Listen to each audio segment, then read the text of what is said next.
As Melbourne evolves like a multicultural, successful city, the Melbourne City Council has announced a new initiative. We might be able to get a Little India precinct somewhere near Docklands, and to talk about it is with me Deputy Lord Mayor of the city, Roshena Campbell. Roshena, thank you so much for talking to us. Thank you so much for making the time to speak about this important initiative. So, I've heard a lot about this initiative. Let me understand in your own words, what does it mean to have a Little India in Melbourne City Council's precinct area? What have you thought about it? There must be a lot of meetings, conversations, debates. So, what are we looking at? Yes, well, we are so proud in Melbourne of our Indian community. Melbourne has the largest Indian diaspora. We talk about Melbourne being, in fact, the Indian capital of Australia. So it is fitting that we have a place where we can acknowledge the contribution that the Indian community has made and continues to make to Melbourne, but also a place where every Victorian, every Australian can come and celebrate the Indian community. Now, we are a multicultural success story in Melbourne. We have lots of precincts. We've got the world's oldest continuous Chinatown, then we've got our newer precincts like Koreatown, we've got a Greek precinct, Little India. It is in fact a terrible tragedy that for so long we have not acknowledged our Indian community in the heart of us. Thank you for knowing it. I think it has been overlooked for far too long. And to have a population that has been making the contribution the Indian community has to so many aspects of life in Victoria. We see wonderful success stories in business, in sport, and of course we know that in every community, Indians give back. They are volunteers, they are the bedrock of the community, so it is a wonderful opportunity to celebrate them here in Melbourne in the same way other multicultural stories have been told. It's about time we have space for the Indian community. I know the council is doing community consultations and all that. So what are you looking at in terms of community consultations? What kind of suggestions, views are you looking? And would you like to encourage people out there who want to participate? How do they do it? I would love to have your readers participate. So local government is different to other levels of government in that we put out what is called a draft budget. We propose initiatives and spending, and then we say to the community, what do you think? What this council has done is unanimously supported delivering Little India in over 4 years, so that will be happening. And our draft budget out at the moment makes a commitment to fund the first stage of that with $1.2 million. So what I would like to hear from your readers is, do you believe that Little India is something that should be delivered? And would you like to see a funding commitment to it? Would you like to see more money? I'm all for it. For one, my vote is for it. Wonderful. Well, everyone who shares that view or has a view, please, consultation is open until the 28th of April. So you just need to hop onto the City of Melbourne website, and we are so excited to hear from the Indian community, both about whether this is an initiative that should be funded and what do you want Little India to look like. And I'm told that for the space-wise, you're looking at Docklands. Why Docklands? Yes, so we are looking at Docklands as a potential location, and the reasons are a fewfold. The first is Docklands already has a very sizable Indian population. I can't complain. And restaurants and other things. Absolutely. And when you look at the census data, where people say where they were born, after Australian, India is the second highest country for Docklands people. So there's already a very significant Indian population there. There's a very significant Hindu population in Docklands, around 13% on the census figures. So we know that there is a natural reason why Docklands might be the home of Little India, but we also know Docklands is the part of the City of Melbourne that people from all over Victoria come into the city. So when we have events there like the Firelight Festival, we see huge visitation of the Indian community from the western suburbs, from the southeastern suburbs. So we know that Docklands is already a magnet for the Indian community in broader Victoria, and it's got its own vibrant. And it's a very nice place. Connectivity is there, trams, trains, and you can also take your car. City as well. You're right, great transport options and lots for people to do. We also are looking at a space that can have those big celebrations. You know, Docklands already hosts Holi, but we want Little India to come to life with every festival, but also it might be an opportunity to do things like the Indian Film Festival, to have screenings of movies. Wow. You know, an opportunity for great street You would love to do that there? I would love it to be a place that people have a reason to visit every day of the year. Wow. As you're saying, I'm trying to visualize things happening at Dockland. It will be fantastic.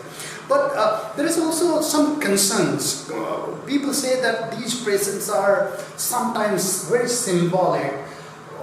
What is the case plan for economic and cultural, social upliftment of the community, and probably merger of all other community, a melting pot or something like that? Yes. So I look to examples like Chinatown. So people might not know this, but Melbourne has the oldest continuous Chinatown, the Western World. So we've got a great case study of how to do a precinct well. And we know that Chinatown is wonderful for the businesses there. It's a great economic activator for people who actually invest there. But we also know that it draws hundreds of thousands of people when we have events there, like Lunar New Year, which we've had recently. So I would hope the same would happen for Little India, both for businesses that choose to locate there, but also that economic multiplier that happens when you have events. Now, the great thing about India, of course, is there's almost a celebration every month. Yes, absolutely. So many opportunities, not just to bring the Indian community together, but to bring everybody together to celebrate what is such a rich, vibrant culture. So, is there a timeline what we are looking at? Because sometimes they run in decades. So, are we going to wait that long, or we are getting it really quick? I certainly hope that we're not going to be waiting that long. I've got 4 young children, and I tell you, they ask me about this all the time. Mummy, when are we going to be able to go to Little India? What this council has voted on when we adopted our 4-year council plan is that in that 4-year period we would deliver Little India. Now, I hope that Little India is one of those precincts that will continue to grow, will continue to expand, but some of the elements we've talked about, a place for cultural celebrations, maybe for some Bollywood movie screenings, for great food, because let's face it, that is in our DNA. That is. I certainly hope that would be delivered in the 4-year term, and I also would like to see some physical infrastructure to honour both the contribution that the Indian community has made, but to leave a permanent mark in Melbourne in acknowledgement. That will be fantastic. However, when the announcement happened, we did that story and other people also.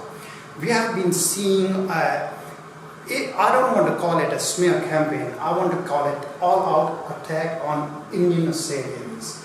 The wordings are very racist and, if I can say personally, very hurtful. Absolutely. I have been appalled by some of the comments that have been made towards the Indian community.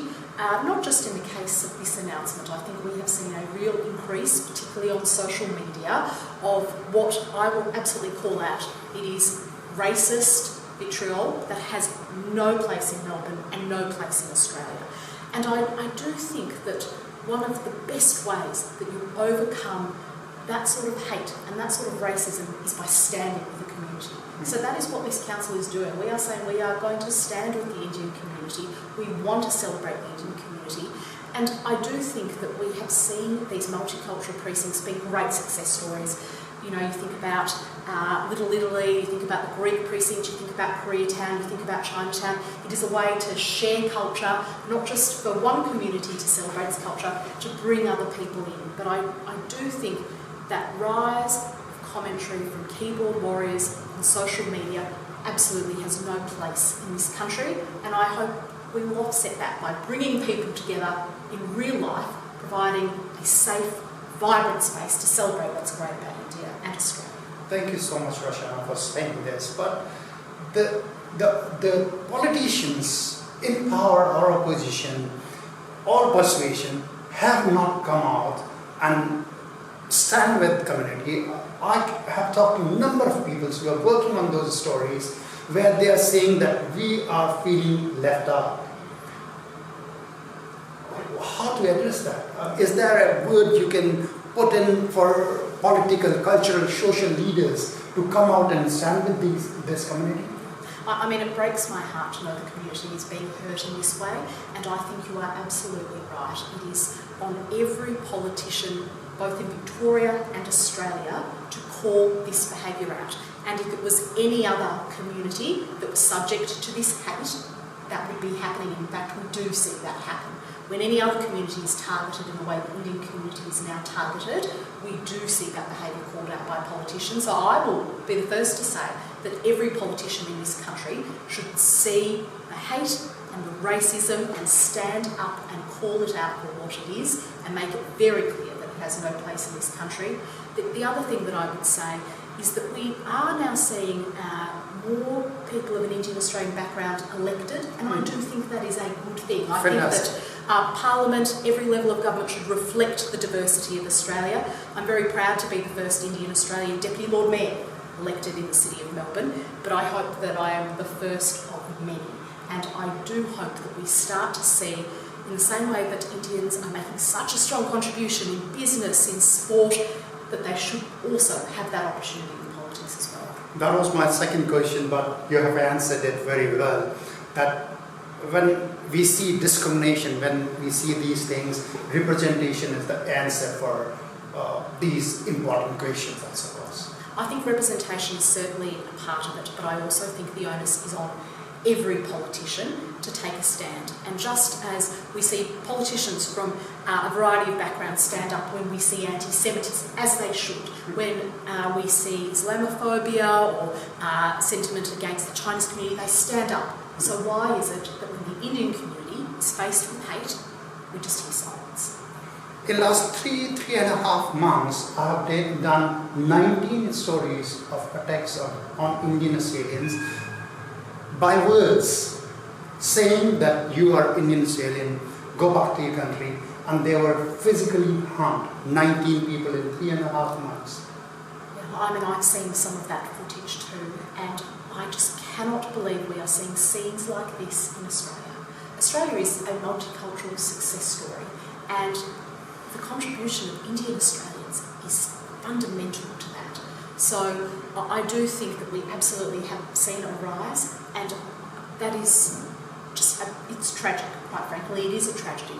I do think the answer to that, though, rests with all of us. So it rests with politicians calling it out. It rests with great, strong journalism, like what you provide. And it also rests with the community standing up in the same way that we have for the Jewish community, as we rightly should have ever since October 7, and certainly after Bondi. I think the Indian community is absolutely saying this is the time for a call to action, and every Australian should say, we stand with you. Can Little India in Melbourne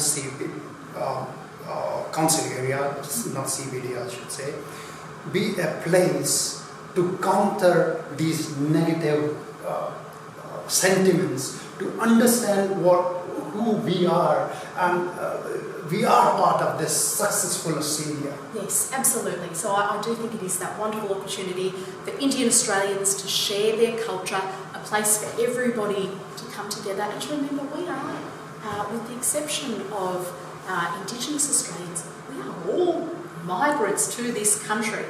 And to hear sentiment like you should go home, not only is that hateful, it's quite frankly ignorant. And I think reminding every Australian of the important contribution made by Multicultural Australia, but groups like the Indian community, that can happen best in a physical sense. We see that in Sydney. Sydney has a thriving Little India. Yes. But Sydney's not the Indian capital of Australia. It is Melbourne, it is Victoria that has the largest Indian diaspora, and it's time we celebrate and honour them. Roshena, thank you so much for talking to us, and hopefully we will see the brighter side of this multicultural Melbourne, Victoria and Australia. Looking forward to it. Thank you so much for having me. Thank you so much.